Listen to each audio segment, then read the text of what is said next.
Praise the Lord. আজকের daily বেডের যে অংশটা পাওয়া গেছে সেটা হচ্ছে মথির 20, মথির 20 1 থেকে 16। অনেকটা বড়, তা তোমরা এটা পড়ে নিও, আমি জাস্ট সিনপসিস করে বলছি। কেননা স্বর্গরাজ্য এমন একজন গৃহকর্তার তুল্য, যিনি প্রভাতকালে আপন দ্রাক্ষাক্ষেত্রে মজুর লাগাইবার জন্যে বাইরে গেলেন। অর্থাৎ তখনকার দিনে কি হতো, যে অনেকে মজুররা অপেক্ষা করে থাকতো, যারা দিনমজুরি করতো তারা কোনো বাজারে বা কোনো রাস্তায় অপেক্ষা করে থাকতো, মালিকরা গিয়ে তাদের হায়ার করতো। তা সেরকমই একদিন সকালবেলায় এক মনিব তার দ্রাক্ষাক্ষেত্রের জন্যে কিছু কাজের জন্যে মজুরদের লাগালেন, এবং তাদের সাথে কথা হলো যে তিনি মজুরদের সাথে দিন 1 সিকি বেতন স্থির করলেন। একদিনের বেতনের মজুরি হচ্ছে 1 সিকি বলে স্থির করলেন। এবার দেখা যাচ্ছে ঘটনাক্রমে তিনি পরের লাগালেন। এবার 3টের সময়, 3 ঘটিকার সময় গিয়ে তিনি দেখেন কিছু লোক দাঁড়িয়ে আছে, তাদেরকে তিনি বললেন যে তোমরা এমনি দাঁড়িয়ে আছো কেন, যাও তোমরাও কাজে লাগো। আবার দেখা যাচ্ছে কিছুক্ষণ পর, অর্থাৎ 6 ঘটিকা, 9 ঘটিকা এবং 11 ঘটিকা, মানে দফায় দফায় উনি জায়গাটায় যাচ্ছেন, গিয়ে দেখছেন কিছু লোক তাখানে নিষ্কর্মা হয়ে দাঁড়িয়ে আছো কেন জিজ্ঞাসা করছে।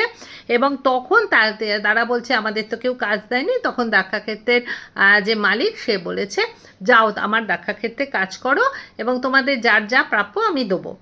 এবার দিনের শেষে কাজ যখন শেষ হয়েছে, তিনি কি করলেন, দ্রাক্ষাক্ষেত্রের কর্তা আপন দেয়ানকে করলেন মজুর দিগকে ডেকে মজুরি দাও, এবং শেষজন হইতে আরম্ভ করে প্রথমজন পর্যন্ত দাও। তাহাতে যাহারা একদম শেষ, মানে 11 ঘটিকার সময় এসেছে, তারা পেল 1 সিকি করে, যেটা ধার্য হয়েছিল। যখন তারা 1 সিকি করে পেল, তখন যারা প্রথমে ছিল তারা ভাবলো এই তো এরা যদি 11টার সময় এসে কাজ করে যদি 1 সিকি পায়, আমরা তো সেই ভোরবেলা থেকে কাজ করছি, বা যারা 3টে, 6টা, 9টা এরকম বিভিন্ন দফায় দফায় এদের অনেক আগে থেকে কাজ করছিল, তারা মনে মনে আনন্দ করছে যে আমাদের জন্য বেতন তাহলে আর একটু বাড়ানো হবে। এরা যদি শেষে এসে এত টাকা একদম যা বলেছে সেটা পায়, তাহলে আমাদের জন্য বেতন বাড়ানো হবে। কিন্তু দেখা গেল কিন্তু তারাও 1 সিকি করে পাইল।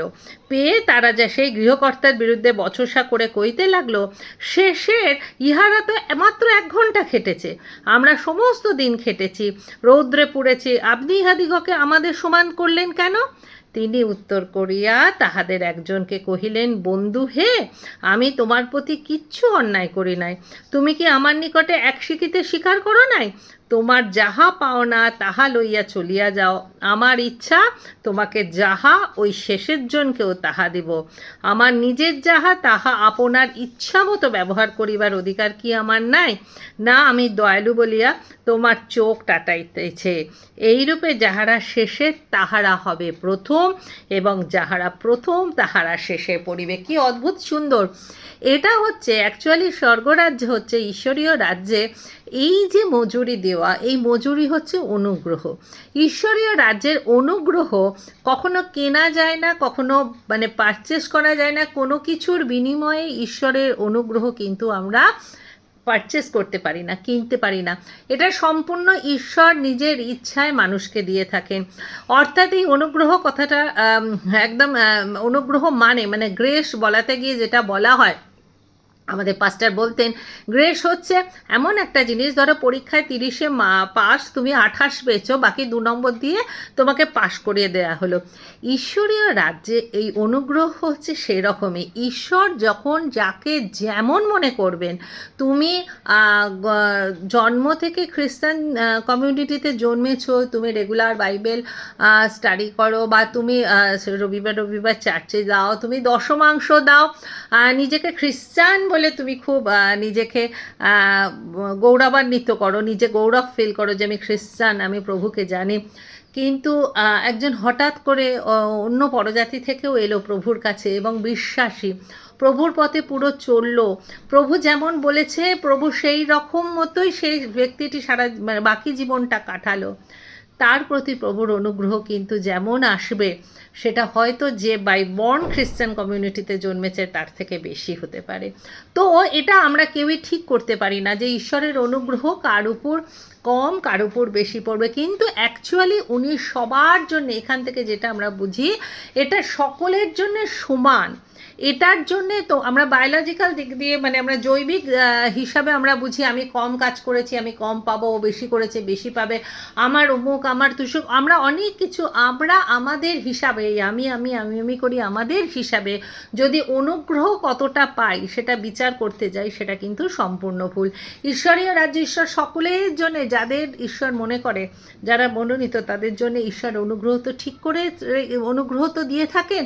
তো সেটার না পরিমাপ করার, নিক্তিতে হিসাব করার কম বেশি সেটা কিন্তু কিছু না। ঈশ্বর সকলের জন্য ঈশ্বরের অনুগ্রহ আছে, সেটা কে পাবে, কে গ্রহণ করবে, কার অন্তরে নেওয়ার মতো সেটা ক্ষমতা আছে, সেটাও কিন্তু আমার মনে হয় ঈশ্বরেরই অনুগ্রহ। যে ঈশ্বরের সঠিক ঈশ্বরের সন্ধান পায় সকলের জন্যে, তো ঈশ্বর আসলে আহুত অনেকে, মনোনীত খুব কমজন। তো ঈশ্বর কাকে অনুগ্রহ দান করবেন এবং তিনি কে কতটা লেবার দিয়েছে তার উপর অনুগ্রহ নিক্তিতে হিসাব করবেন তা নয়। সেটা আমরা দেখি প্রভু যিশুরও যখন শেষ সময় পাশে দুইজন চোর ছিল, চোরের মধ্যে একজন চোর, সে যখন যিশুর সব কিছুকে অ্যাকসেপ্ট করেছে, যখন প্রভু যিশু তাকে বললেন যে আজকেই আমার সাথে তুমি স্বর্গরাজ্যে স্থান পাবে, অর্থাৎ সেই চোর হয়তো সারা জীবন কত কিছু পাপের মধ্যে দিয়ে গেছে, কত কিছু অনাচার করে এসছে, সে কিন্তু কোনোদিন বাইবেল কলেজও যায়নি, বাইবেল পাঠও করেনি, প্রভু যিশুর 12টা শিষ্যের মধ্যেও সে ছিল না, কিন্তু সে এতটাই অনুগ্রহ পেল যে সেই দিনকে তার স্থান প্রভু যিশুর সাথে মৃত্যুর পর হলো। এটাই হচ্ছে অনুগ্রহ। অনুগ্রহের হিসাব মানুষের হিসাবের সাথে, অনুগ্রহের নিক্তিতে হিসাব করতে গেলে মানুষের সাথে মেলে না। ঈশ্বরীয় অনুগ্রহের জন্য আজকে প্রার্থনা, যারা এই বাক্য শুনল প্রভু তাদের সকলের হৃদয়কে ব্লেস করো। তোমার অনুগ্রহের অপেক্ষায় আমরা থাকি।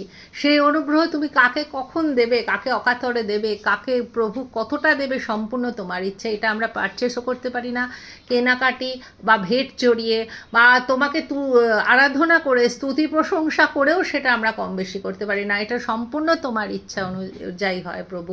আজকে এই বচনের মাধ্যমে এটাই বুঝলাম। প্রভু যিশুর নামে ধন্যবাদ সহকারে প্রার্থনা রাখলাম, সকলের পক্ষ থেকে ধন্যবাদ দিলাম। আমাদের প্রার্থনা গ্রহণ মঞ্জুর করো, আমেন।